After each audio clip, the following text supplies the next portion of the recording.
Halo teman-teman semua, apa kabar?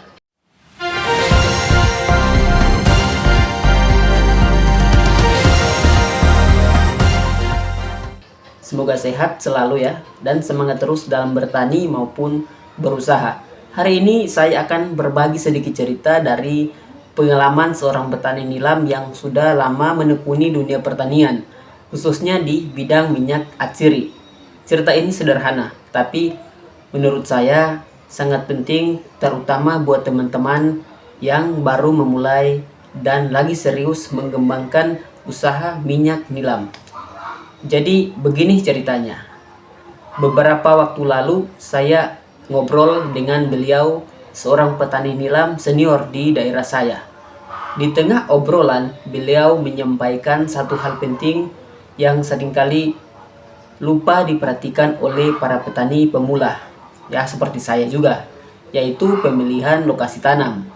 Awalnya saya pikir ya semua tanah kan bisa buat untuk tanam nilam, mau tanah dekat laut, tanah gunung, tanah datar, hasilnya pasti sama saja. Ternyata sederhana tidak sih seperti itu. Beliau pernah melakukan uji coba sendiri. Beliau menanam nilam di dua tempat berbeda. Pertama di daerah yang dekat laut, yang kedua di daerah yang lebih tinggi dan jauh dari laut. Setelah nilam dipanen dan daunnya dikeringkan, beliau melakukan penyulingan dengan ketel standar, isinya sekitar 30 kilo daun kering.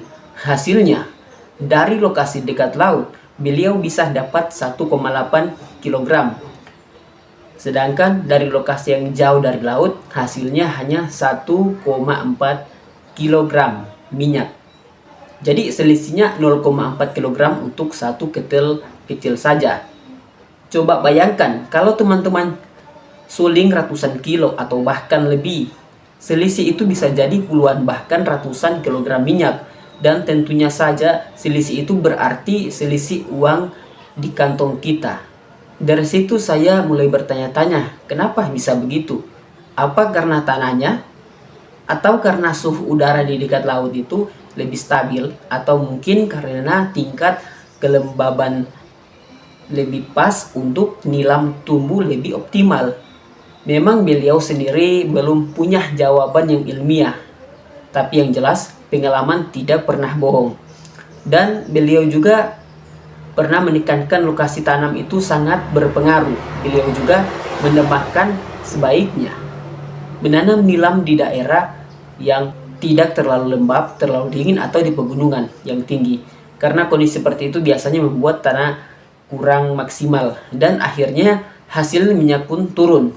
Jadi teman-teman, dari cerita ini kita bisa ambil pelajaran, jangan asal pilih lahan yang mau ditanami nilam. Carilah lokasi yang hangat, tidak terlalu lembab, dan kalau bisa daerah yang dekat dengan laut lebih diutamakan. Karena dalam usaha tani, setiap persen hasil itu sangat berarti.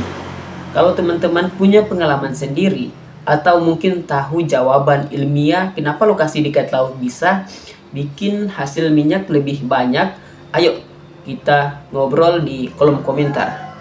Saya sangat senang bisa belajar bareng bersama teman-teman semua.